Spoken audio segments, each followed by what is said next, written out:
maybe a little bit tunnel visioned in what your job is. So it's, do your job type of thing, right? And so you're not really aware of what else is going on down here. I hate to say that, maybe the world doesn't revolve around us, but we revolve around the world, something like that. But, I think we were just really focused on what we were doing and trying to be part of the team and making sure we pulled our weight for the team. Of course, we heard some things, and I'll let, obviously hand this off to Butch, heard some stuff from our friends and family that people were interested and wondering what was going on and concerned about our health and all that kind of stuff while we were up there. But, I mean, we were just part of the team, doing the job, filling in wherever we could, and then knowing that there's rotational flights, and we will be coming home eventually on a rotational flight. So, no, I don't think we were aware to the degree. Pretty honored and humbled by the fact of when we came home, like, wow, there are a lot of people who are interested, very thankful, very amazed that we could hopefully be one positive element to bring people together. Yeah, I don't know that there's much I could add to that. Just thankful for a nation that cares, a nation that prays, and a nation that is involved in the processes that are important to all of us. Okay, we'll take our next question here in the room. Tom, go ahead. Hi, Tom Costello with NBC News. Again, welcome back. Nice to see you all. Everybody's been thinking about you and worried about you. And I'm wondering, once you got your feet back on terra firma, what's the first thing both of you wanted to do, and were there any foods you were craving after 9+ months? Go ahead, Sam. Oh, yeah, I wanted to hug my husband and hug my dogs. And I'll say that in that order.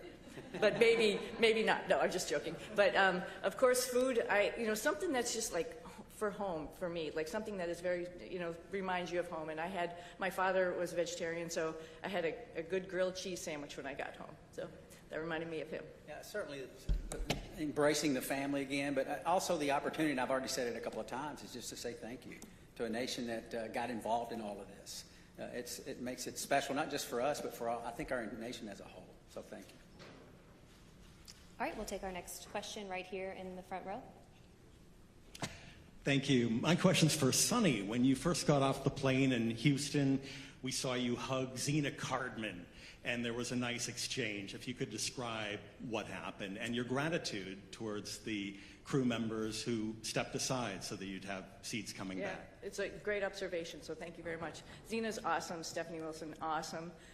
When this whole thing was unraveling, like my heart went out, because it's just sort of like, wow, you're waiting for your space flight, specifically Zena as her first flight. Like, wow, it's a little bit rough to know that you're going to be moved to a different flight. But at the same time, she is an awesome person, an awesome astronaut. She's going to get the opportunity.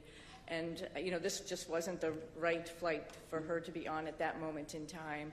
And so I just gave her a big, huge hug. I told her that I used her Crew-9 shirt when we were up there for a photo op, but I packed it back up real nicely and put it in her stuff. And, little joking aside, I just wanted to really tell her thank you for taking one for the team.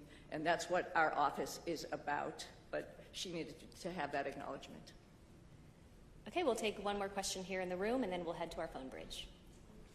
Hi, this question is for Sunita. I'm Jeff Saperstone, by the way, from NBC in Boston. A lot of people in your hometown in Needham, they've been watching this bit by bit, every moment. Yeah, everybody at the elementary school, there was a big watch party for you when you came home. What's your message to them? They've been so anxiously awaiting for you to return. Oh, well, I'm back. First and foremost, we were always coming back, and I think people need to know that. And we're back to actually, share our story with so many people, because, it's like you all mentioned, it's slightly unique, and there's some lessons learned to it. And part of that is just resilience and being able to take a turn that was unexpected and make the best of it. And I think that is the biggest thing that I want to pass down, particularly to kids who think that their life should be the straight arrow to what you want to do, and you're just going to get there. Well, sometimes it takes some turns, some rights and some lefts, and you just keep focused on your goal, and other doors might be open for you. So I think that's the biggest message. All right, we'll head to our phone bridge. Our first question there is from Marcia Dunn with the Associated Press. Welcome back, everybody. Butch, this question is for you. Where do you lay the blame for your Starliner test flight? Clearly, Starliner was not ready to fly when it did. whom do you hold responsible for everything that happened? Thanks. That is a question that I cannot answer in a couple of comments, but I'll start with me. There were some issues, of course, that happened with Starliner. There were some issues, of course, that happened that prevented us from returning on Starliner. And I'll start with me. There were questions that I, as the commander of the spacecraft, that I should have asked, and I did not. At the time, I didn't know I needed to. And maybe you could call that hindsight, but I'll start and point the finger and I'll blame me. I could ask some questions, and the answers to those questions could have turned the tide. So blame, that's a term, I don't like that term, but certainly there's responsibility throughout all the programs, and certainly you can start with me. Responsibility with Boeing, yes. Responsibility with NASA, yes. All the way up and down the chain. We all are responsible. We all own this. And we are, in this business, trust, you cannot do this business without trust. You have to have ultimate trust. And for someone to step forward and these different organizations say, hey, I'm culpable for part of that issue, that goes a long way to maintaining trust. So we're not going to look back and say this happened or that happened and that person or that issue or that entity's to blame. We're going to look forward and say, what are we going to use our lessons learned from this whole process and make sure that we are successful in the future. This is a tough business. The analogy about it is it's always a curvy road. It's never straight in this business. And minimizing those curves and being systems and processes in effect to prevent some of these curves is what we have to do as we leave low Earth orbit and go beyond to the moon and beyond that. So we're going to look forward, and that's the focus. All right, our next question on the phone bridge is from Anthony with Spectrum News. Hello, welcome back, everyone. It's nice seeing everyone return healthy and safe. I have a question for both you, Suni, and Butch. Given an opportunity, would you guys go up on Starliner again? Yes, because we're going to rectify all the issues that we encountered. Yeah. We're going to fix them. We're going to make it work. Boeing's completely committed. NASA is completely committed, and with that, I get on in a heartbeat. Yeah, I would agree. The spacecraft is really capable. There were a couple things that need to be fixed, like Butch mentioned, and folks are actively working on that.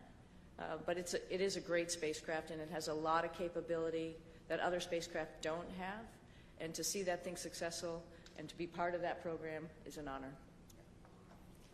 Our next question is from Jackie with the Times of London. Yes, hello, and welcome back to Earth. I wondered about the stuck, stranded maroons narrative, and to what extent were you aware of that narrative playing out around that down here, and has that been frustrating for you to have to address? Thank you. I'm sorry, that was a little garbled.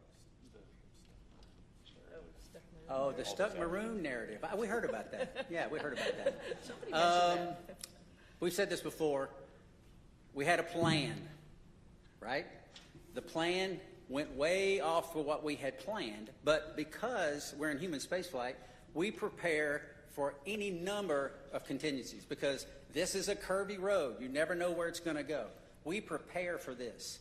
So we, as Suni used the term, and it's a great term, we pivoted to all that training we did that we didn't think we needed to do, and a lot of people didn't think we needed to do, but we did it anyway, as we pivoted to this other preparation, and that is what makes human spaceflight, your human spaceflight program, special. It is hard, like I said, and preparing for any number of contingencies is what we do. It happened to be me and Suni involved in this, but it could have been any one of the astronauts. There's 40 or so of us eligible for assignment. It would have been any one of us that would have been in the same situation, or could have been in the same situation, and would have done the exact same thing that we did, because they would have gone prepared just like we did. Yeah, and one addition to that, this is a lot bigger than, Butch and myself, like we've talked about already. This is the International Space Station program, and there's a lot of, wheels that are turning and wickets that we have to go through to get people up to the International Space Station to do all of the amazing science that we're doing up there. We recognize that, we know that, just like anybody else in the astronaut office, and we came, as Butch has mentioned before, prepared. and we are ready to do that pivot and be part of that bigger thing that's not just about us. Knowing that everybody on the ground, there's a huge team of people, like I quickly mentioned in my quick thank you, but there's a huge group of people who are looking at the whole program and understanding how and what was the best time and way to get us back home. We knew that, and we were ready to wait until that decision was made, and that was fine. And I'll also add that we're grateful for people that, I don't think they were looking just at us when they make recommendations. We can do this, we can do that. They're looking what's best for the human spaceflight program, for our nation's goals. They're not looking just about Suni and Butch. And we appreciate those entities that do that and reach out and say, hey, we can do this, we can do that, we can do that. And NASA says, hey, we got a plan, we came prepared, here's what our plan is, and we think this is the best plan because it doesn't disrupt the flow of how these missions lay out. So, and that's the one we went with. Yeah. All right, we'll take our next question here in the room. Andrea, go ahead. Thank you guys for being available today. So your mission became unusually political. Given your experience, do you think other astronauts are going to get nervous that they could be caught in the middle of a political fight? And is there a point where, you know, this starts to jeopardize safety of a mission when you start looking at all these politics that come into play? Thank you. You know, I think Nick's got some good insight on that.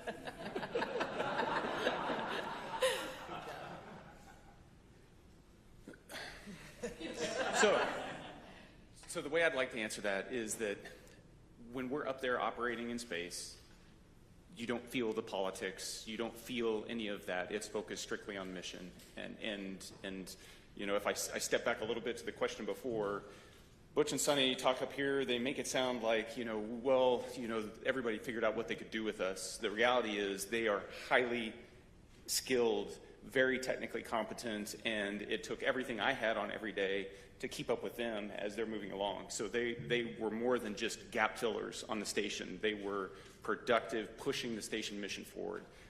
And Suni was the station commander, so she was calling the shots. So you get in that environment, that operational environment, the politics, they don't make it up there. We are working as a part of an international team that spans the globe and works with, you know, half a dozen mission control centers spread around the globe that are talking in multiple languages, and we just figure out how to make it happen. And that's the magic of human spaceflight, is that we can focus on something so positive that pulls people together, and we've been doing that for a long time. All right, we'll take our next question here in the room. Thank you. Hi, I'm Jaywan with KPRC, the NBC affiliate in Houston. This question is for Butch. I actually stopped by your church right before I came here, and I heard that you were still attending your church services from space. Right. Can you tell me a bit about why that was important for you to do? Well, goodness, the Word of God continually infilling me. I need it. My pastors are the finest pastors on or off, in this case, the planet. And to tie in and to worship with my church family was vital. I mean, it's part of what makes me go. And not only that, I also tied into Grace Baptist Church in Mount Juliet, Tennessee. A buddy of mine is an elder there and a pastor there, and I would watch their service as well every single week. And it was invigorating. It was part of what I need as a believer in Jesus Christ to continue that focus. It assisted me day in and day out because I need that fellowship, even though it's fellowship from afar. And it's not like being fellowship up close, but still I need it. So yeah, thank you for that. Okay, we'll head back to our phone bridge. Next up is Ryan with NASASpaceflight.com. Hi, thank you. For the whole crew, of course, this narrative that's being pushed out has made your mission probably the most popular NASA mission to the general public for as long as I can remember, probably since the retirement of the shuttle. But for the whole crew, do you think this extra attention has been a net positive or a net negative for the agency's sort of popularity and the spaceflight industry as a whole? Thank you. I'll start with this one. Yeah. You know, it's, again, an honor that actually people are paying attention. And I'm very thankful that people are paying attention. And, you know, sometimes good news, bad news, it's just news, and it's good for space exploration, and that's what we're all about. You know, our mission, of course, building and working on the International Space Station was just awesome, and we all had the opportunity to do that. But we also have bigger goals of exploring our solar system, going back to the moon, going on to Mars. And to get people understanding that it is hard, it is difficult, and what we do up there is really awesome. And I think at least that we had a little bit of that came with the interest in this mission. And if we can perpetuate that and tell people a little bit more and have the opportunity, the forum to do that, I'm very thankful for that. All right, our next question is from Nicole with the Canadian Broadcasting Corporation. Hi there. Could you perhaps talk about how difficult it was being away from your friends and family, particularly since you hadn't prepared for that?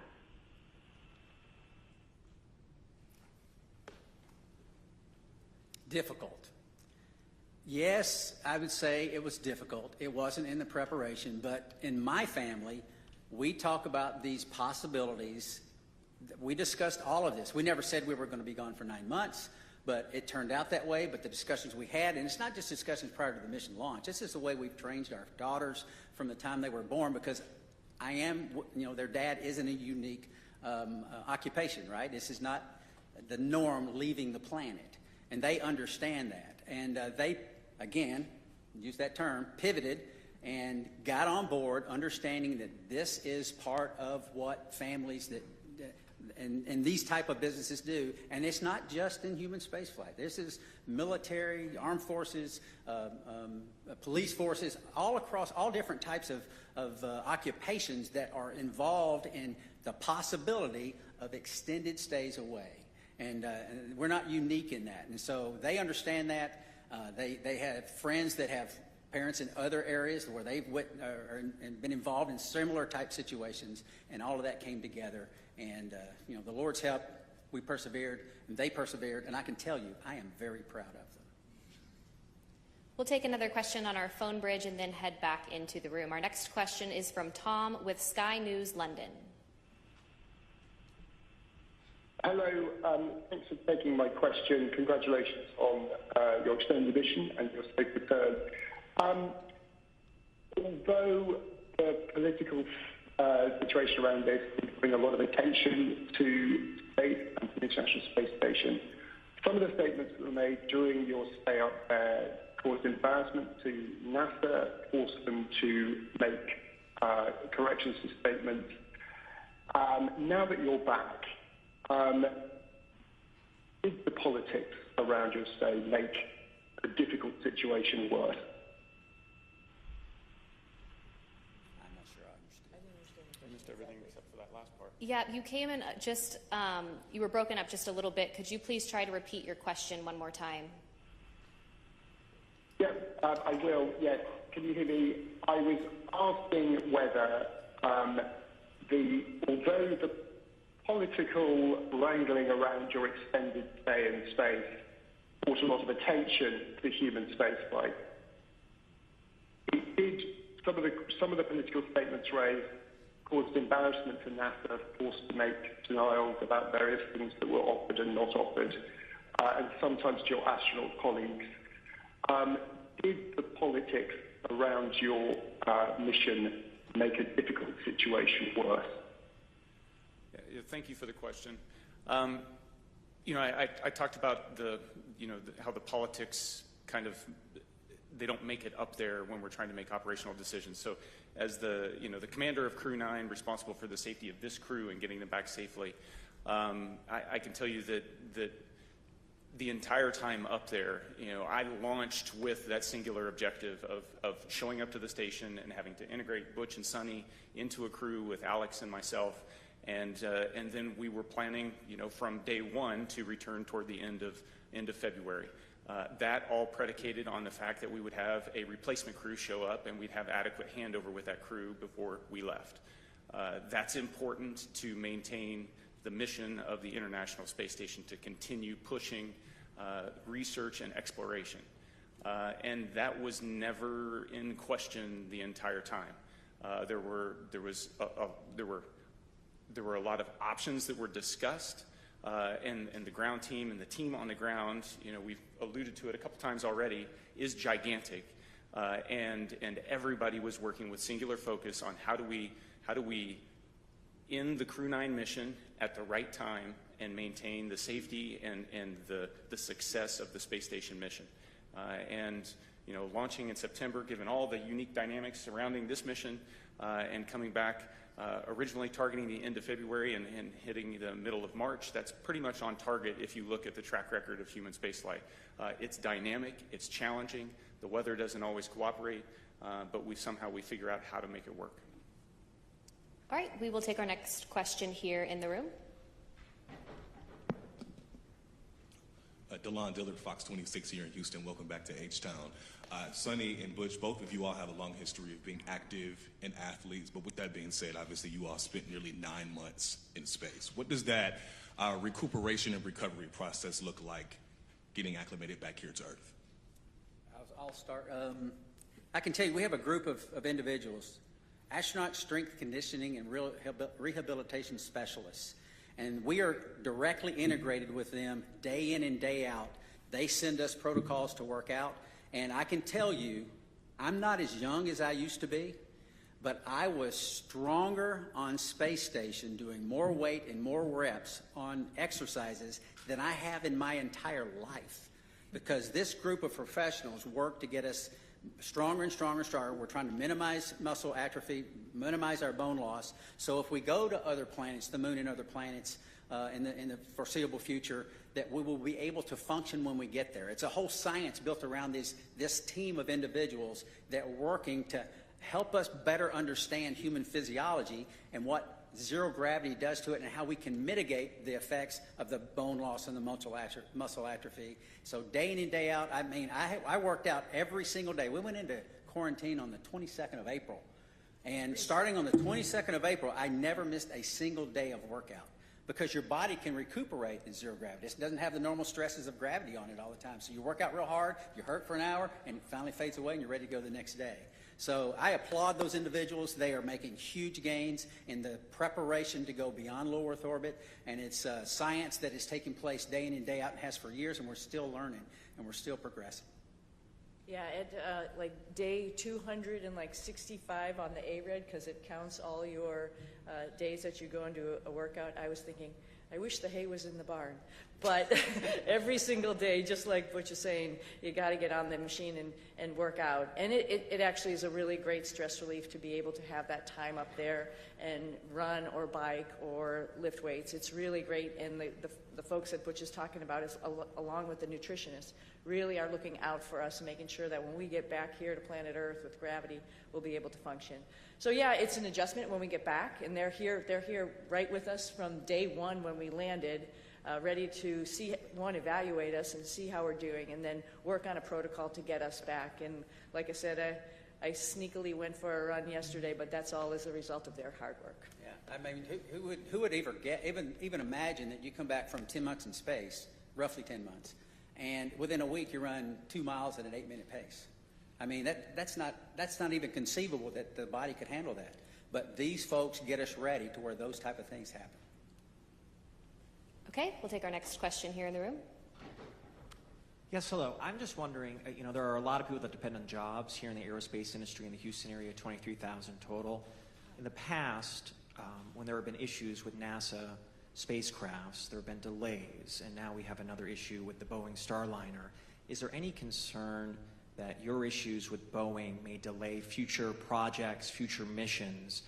And what would you say to one of your fellow astronauts before they go up on another test flight? That's a great question. Yeah, it's a great question. And I think we all have alluded to it. There's lessons learned. And that's like a piece of hope, right? We're not just sitting here doing the same thing over and over again. And we're learning from every mistake potentially, or maybe a decision that we've made and how we could make that better and do better the next time. When we go to the moon, we won't have an International Space Station to maybe take a stop at. We really have to get it right. And because of our mission, I think that highlighted some areas where maybe we need to work on and get it right for our fellow astronauts. I think they're encouraged by that, right? You learn and you move on and you get better. And I think that's part of the learning process. It's part of the exploration process. I mean, we are scheduled on Wednesday to meet with Boeing leadership. the program managers, senior chief engineers, to discuss some of these issues. They want to come together with us, Suni and myself, because we lived through this with them, and get on board with what the future looks like. And having flight crew with background in test and acquisition involved in the processes going forward to make sure that we're dotting every I and crossing every T. But still, that doesn't mean that you're guaranteed success in anything. Like we've said many times, this is a tough business. And we're learning all the time to go further and further and further. We'll take another question here in the room. Hi, Ken Chang from New York Times. This is for you. I was just wondering if you could sort of talk about your personal future. Sorry. There's been a lot of talk about this uncertainty about the future of the human spaceflight program, suggestions that ISS should be deorbited in a few years, there should be a pivot from the moon to Mars. How do astronauts feel about these potential changes? And 3 years is a lot longer than 8 months. So we've each been able to do multiple missions to the space station, and I'll let Butch and Suni add on to this. But one of the things that I noticed was a dramatic increase in the complexity and just the weightiness of the experiments that we were conducting this time around on the station since 6 years ago when I was last there. And it just gives you this sense that we are in the golden age of the space station right now in terms of the return on investment and what we're able to do there. And it's not just focused on return to benefit the Earth. It's also focused on enabling all those things that we're going to need as we go to the moon and on to Mars. And so I am really optimistic when I think about the future of human spaceflight. Yeah, I would add on to, it was over a decade since I've been up there last, and I was pretty excited about what was going on. There was a lot going on when we first got there. It was an honor to be working with Crew 8 and seeing all that they were doing and just trying to help them with their stuff, and then being prime, moving up to the prime spots for Crew-9 and Expedition 72 as we took on a lot of experiments ourselves as well as spacewalks. And what the space station is doing to help us in exploration is really encouraging, and it's exciting. And I'm a little envious of the future astronauts. The guys who are coming behind us, they're going to have so many wonderful opportunities to do the same as us, add to that exploration, add to trying to find the answers to the next questions. It's going to be an exciting future. So I'm not worried about aerospace industry. I think there's a lot going on, and it's a great time to be in it. We'll take our next question right here. Hi, Ed Lavandera with CNN. Thanks for taking the time today. When you re-entered the Earth's atmosphere and came back to gravity, can you talk specifically about any kind of weird either sensations or experiences that you've had dealing with that over the last couple of weeks? And more importantly, did you know that you guys had been greeted by dolphins when you splashed out? I can tell you that returning from space to Earth through the atmosphere inside of a 3,000 degree fireball of plasma is weird, regardless of how you look at it. Doesn't matter what type. Yeah, it doesn't matter what type. It's thrilling. It's amazing. I remember thinking about the structure of the capsule and the stresses that it was taking, that was ongoing as the drogues came out, and the whole capsule starts shaking and twisting, and thinking about the stresses taking place and going, wow, I hope those cables hold. And then the parachutes open up, and then you're like, I've said it many times, there's not a better feeling returning from space than the parachutes open and work. And I didn't have the view in front of me, and thankfully Nick did. He had a view of the camera going out right out the top, and he said, 3 parachutes, 4 good parachutes. And I tell you what, it's a great feeling. And it's exhilarating because this, again, I can't help because it's within me. This is our national focus, national goals. We don't do this because NASA decides to do this or this or this. This is Congress and everything coming together to affect a human spaceflight program with a purpose. And part of that purpose includes bringing those astronauts back to Earth. And it's a thrilling ride like no other that you could imagine. And satisfying. And I had requested dolphins as kind of a joke. Yeah. Somehow, someday, pulled it off. Yeah, Yeah, I just hats off, like Butch said, to Nick he's just commentating the whole way down. So there was obviously, we had trained this and gone over it while we were up on the space station and reviewed, but just to hear everything as it was ticking along, it's just really awesome to, like, you can envision it.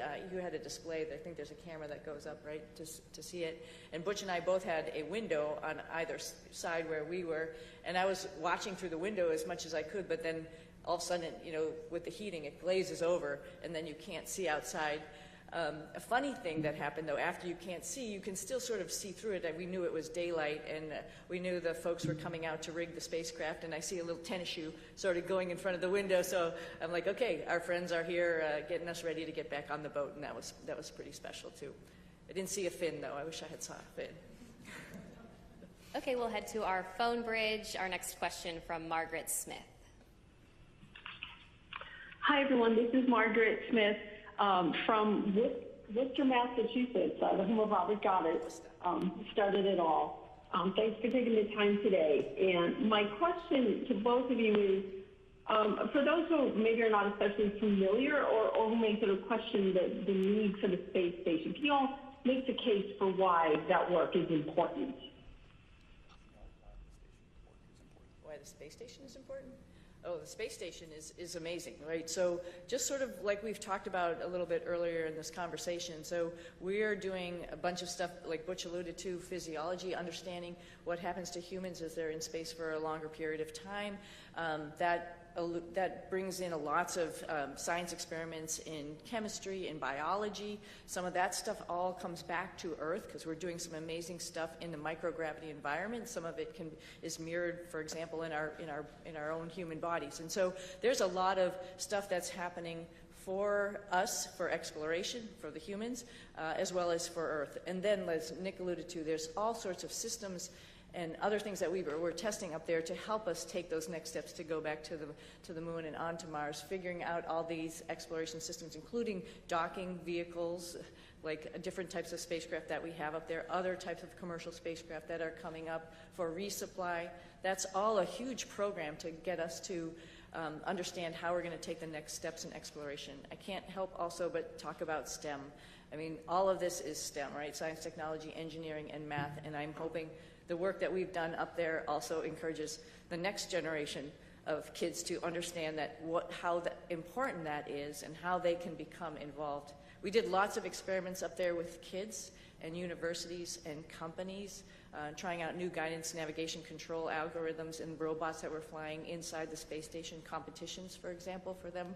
And that's pretty awesome that you can really touch and talk to kids on the ground as you're doing experiments up there, and they have their finger on the pulse of science experiments, and they can understand that and think to themselves, I could be part of this one day. Our next question on the phone bridge is from Neil with ITV News. Congratulations on a great job, everyone. Suni, can I ask how your body is recovering to life with gravity after 9 months? And Butch, what's your message to others from your experience, the delays that you guys faced, and any lessons in patience for the rest of us down here? Oh, I think I'm doing okay. I was just joking around and showing off a little bit, but no, seriously, we talked a little bit about our group, the Astronaut Strength Reconditioning folks that are getting us back in shape, and every day feeling better and better. It's pretty much a miracle to see how your human body can adapt. I mean, the first day we got back, when all of us came down the ladder and greeted everybody, it was we were all a little bit wobbly at that time, and it's amazing within 24 hours how the neurovestibular system kicks in, your brain understands what's going on. And then the agility and the weightlifting that occurs in the next week that makes you feel good enough to actually, like I mentioned, go out, run, actually lift weights, get in there, do squats and deadlifts and stuff already. That's pretty incredible. So I knew it was going to happen. We all knew it. We've all flown before. We all knew that there's just this little bit of a hump to get over, and then you can get back on it. Hope to do a couple races in the springtime. I think the clear message is that, like I said when I started, it takes a team. It takes a team of motivated and passionate individuals. We don't have a human spaceflight program. You don't have folks sitting up here in a blue suit without the massive team that's making it all happen. We get to ride the pointy end of the rocket. It is wonderful. We get to go to the space station. We're the arms and the eyes for PIs here on Earth. They're the ones that are doing the hard work. We're just setting up and doing and switching and changing. So it takes a team, and I would say any part of this team is a great and wonderful place to be, and because we're proud of all of them, because we don't have it without them. Our next question is from Marcia Smith with Space Policy Online. Thanks so much for taking my question. Butch, you mentioned that you were going to be meeting with the Boeing leadership to talk about Starliner, and I'm wondering, are you surprised that after all these months, I mean, it's been almost, 7 months since Starliner landed, that they still haven't resolved all these problems? And will you and Suni be assigned to work with them over these next many months getting Starliner ready? Okay, so a couple of questions there. Am I surprised? I'm not surprised. I mean, this, like we've said it several times again, human spaceflight is hard. It's not that no work has been done to this point. There's a great deal of work being done. But we have insight that not many other people have. We worked this program for 6 years before we launched. We talk to everyone up and down in the chain of command, and we have insight that other people don't have. And we want to share that as much as possible. We tried to share it from orbit, but that's hard, right? We're not face-to-face is how you communicate. It's very difficult to communicate when you can't even see the other person that you're talking to. So we've had some conversations, but now it's time to get serious and get together and talk about some of these issues and some of these things and get us, and not get us. We're already tracking on the right path, but maybe a little tweaking here and there because of some insight that we'll be able to give them. That's the purpose of that meeting. And they're eager to do it, as are we. We'll take our next question here in the room. Jacob Rascone, KHOU 11. I wonder what you would say about the life lesson I think we can all relate to. We've all made plans, we've all been excited about those plans, and we've all watched those plans kind of fall apart. What would you say about what allows you to meet the moment with courage, with serenity, or maybe you didn't, internally. But what would you say about that life lesson I think we can all relate to? Well, I'll start, and I'm sure you want to add, both of you, because I think every flight is a little bit different than what you go in planning it to be. It doesn't matter if it was this one or many other flights or many things in life, just like you alluded to, right? I think the go-to thought there is, what is the opportunity in front of me? Like, it's not a missed opportunity. It's actually another opportunity that I didn't really think about. And wow, that opens a lot of, like I mentioned earlier, a lot of doors or a lot of things to learn. I think it's great. I think that's the opportunity. That's the point, I think, of the whole thing is like, when something doesn't go your way, you just have to take the blinders off and look around you and see what other really great things are waiting for you. And then just take advantage of that. Learn as much as you can while you're wherever you are, whatever your situation is, and move on from there, and then share that lesson. Well, I sort of had a similar question on orbit, and I think my answer would be similar. Life is our life, all of our lives are bound up in many things. For me, and it's faith in my Lord and Savior, Jesus Christ. He is the end-all, be-all. He forgives us. He teaches us when His Word says about being content in all situations because He's working out His plan and His purposes for His glory and our good. And I believe that because the Bible says that. And that's the message that I lived. We lived it. My family lived it. We taught them these things throughout their lives. And that's contentment. It doesn't mean always happy. It doesn't mean there's no pain. But content and knowing that God's in control, sovereign God's in control, working out His plan and His purpose. And you might say, well, goodness, that wasn't a very good thing. God did that. Well, He's working out His plan and His purpose. I mean, who's lived a life without pain? I mean, no one. That's the nature of existence. Who's lived a life without sorrow? Who's lived a life without challenges? It grows us. We learn from it, and that's the focus that I try to take from it. Is what's the Lord trying to show me, and what's He teaching me? Because there's so much to learn in life, and there's so much to learn from this evolution. And I think I know my daughters are better off for it, and I'm grateful for that. And I think we are as well. Yeah. If there's any additional questions here in the room, please be sure to raise your hand, and we'll get a microphone over to you. In the meantime, we'll head over to the phone bridge to Josh with space.com.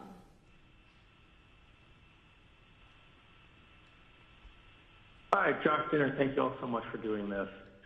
This question's for all three of you. What were the most out of this world and your favorite experiments or tech demos you got to be a part of on this mission? And for Williams and Wilmore specifically, did the extension of your mission create any new opportunities for experiments or research that was not originally planned for the expedition?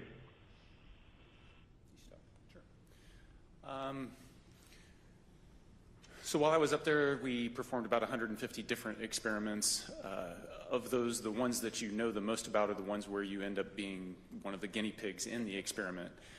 So there's about a dozen different experiments where we were doing things to me and seeing how my body adapted. Whether that was a vascular aging experiment where we're measuring how stiff my arteries get because life in space tends to manifest itself as accelerated aging, and so we can better understand how the human body responds to that and hopefully provide some treatments on the ground to help with problems that as you get older you encounter.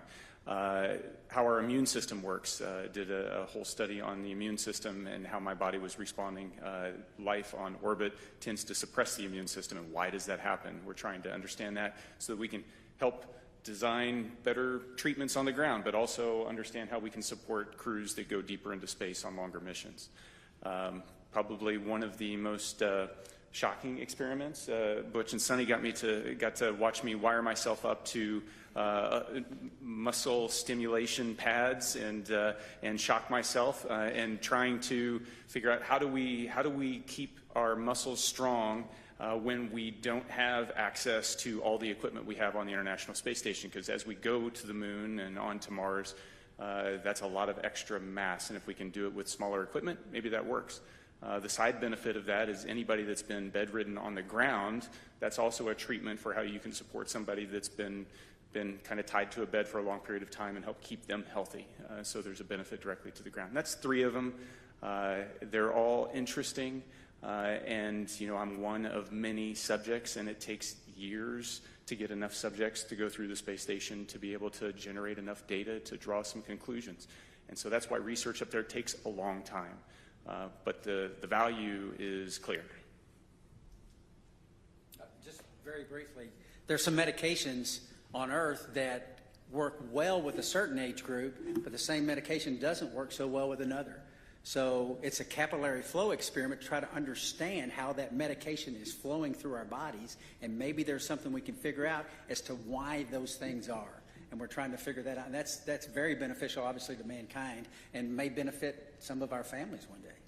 And I just want to highlight some other science that's going on up there, because we have just an amazing person, Don Pettit, who's up on the space station getting ready to come home. And every day he's up to something and just trying to highlight what microgravity does and how it is, as well as amazing photography, which I'm sure a lot of you have probably seen out there.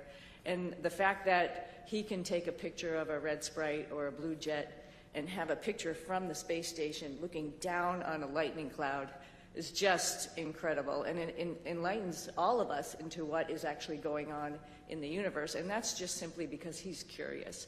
And that is something that's actually, like I said, we're sharing and we're showing off to everybody, like, wow, we think we know what's going on, but we really don't. And if you just open your eyes and make some observations, like Don does every morning at 4 a.m., we'd learn a whole lot. Yeah, so it's a great place. Don's taking potatoes he's growing and the nitrogen produced in the roots of the potatoes to nourish the peanuts that he's growing. I mean, it's pretty special. He's a special guy. He's awesome. Our next question on our phone bridge is from Robert Perlman. Hi, for Butch and Suni, you're now the first astronauts to fly on both Starliner and Dragon, admittedly one on the way up and one on the way down.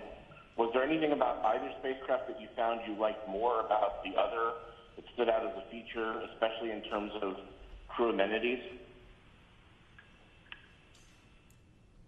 More Velcro on SpaceX, on Dragon. That's a crew amenity. That's a crew amenity, which we've talked about that. That's why I said it.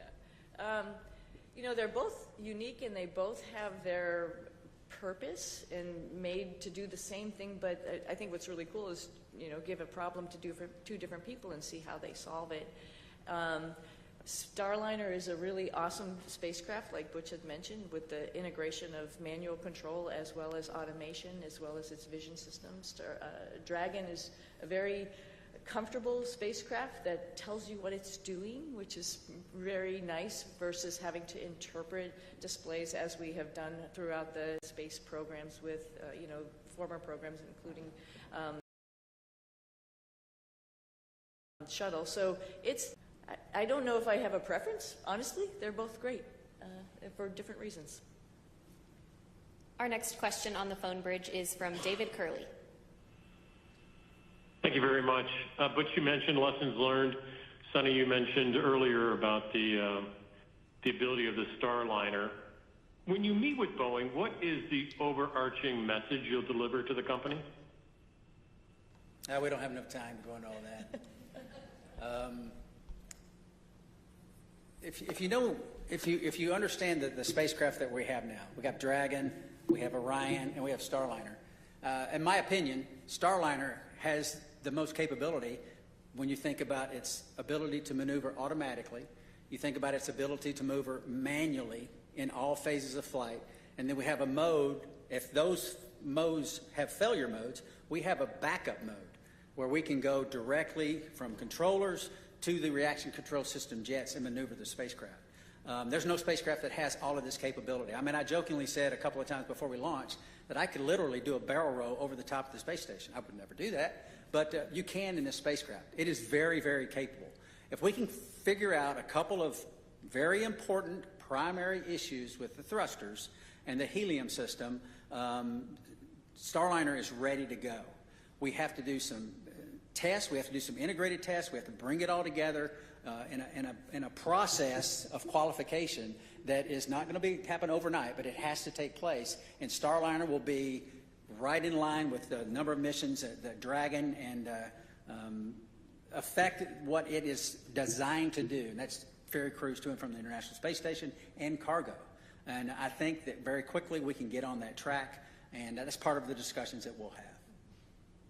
Our next question is from Carolyn with Fortune Magazine.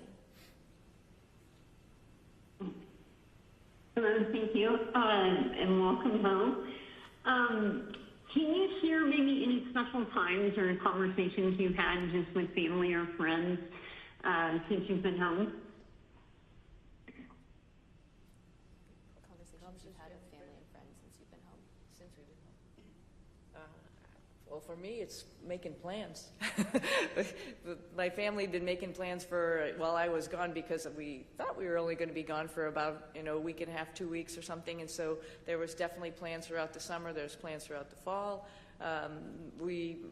Personally, we have a house up in New England, and my husband's been talking about when we're going to get up there and do a lot of fun stuff up there. And I think that's probably appropriate when it gets hot and humid here in the summer, right? Take a little reprieve up there. So those are mostly the conversations about just like, what's next? What's next on the list? What else do you want to do?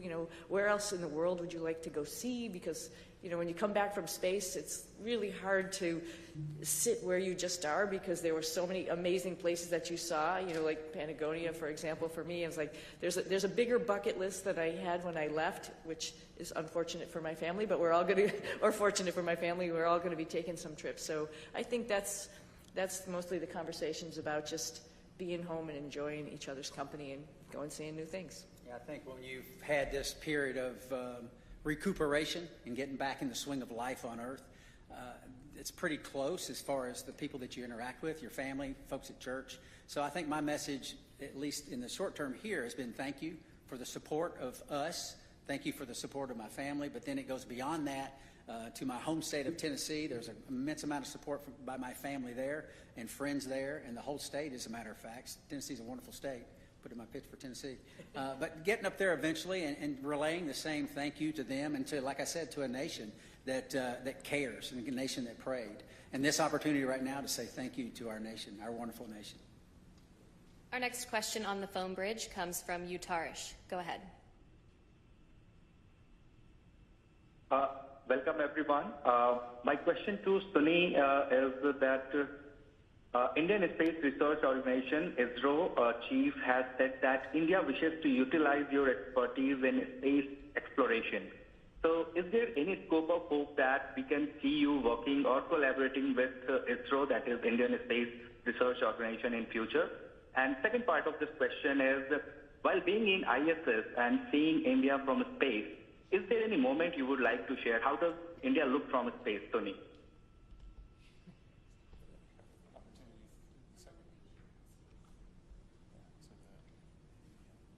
Yeah. Let me address the second question real quickly.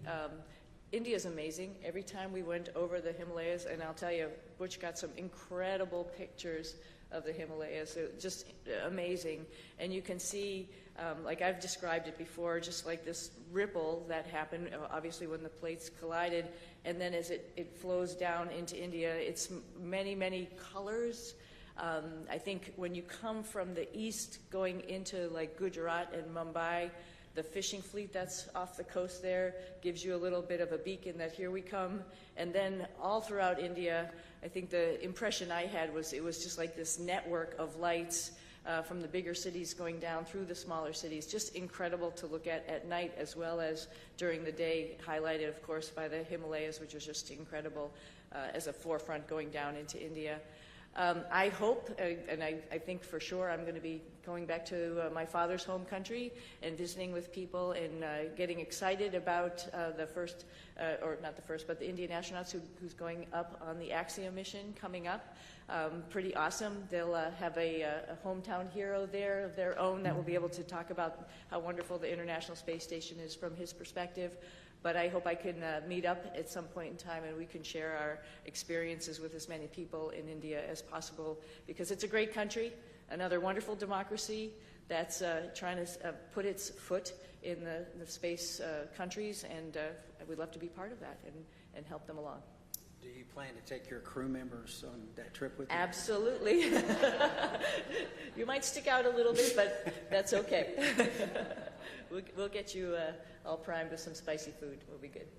Okay, we have time for one final question on the phone bridge from Jim Siegel. Everybody, Jim Siegel here from Florida Media Now. Thank you for taking my question.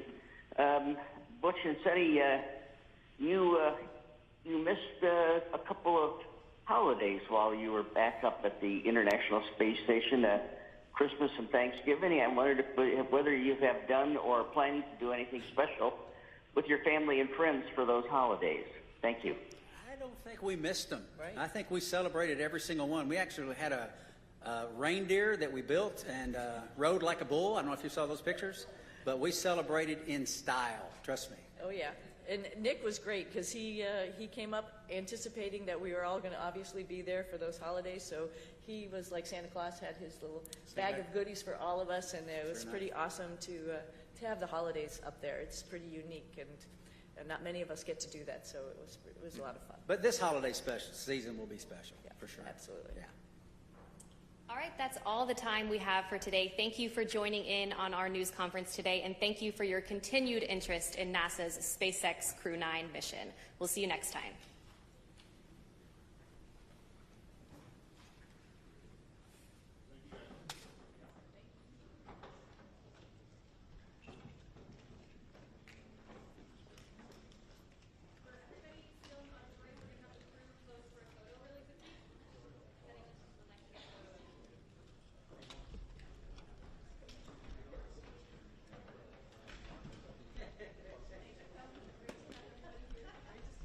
Person.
was in Miami at the time, and then I remember you talking about maybe LA.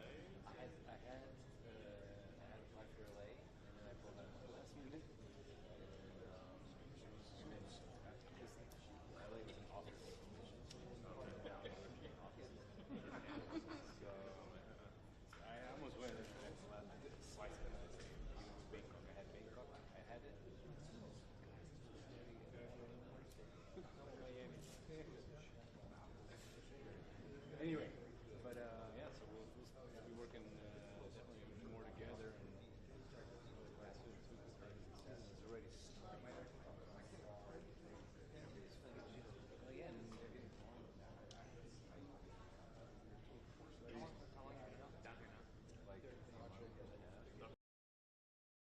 We are joined today here in person with our Crew-9 astronauts Nick Hague, Suni Williams, and Butch Wilmore.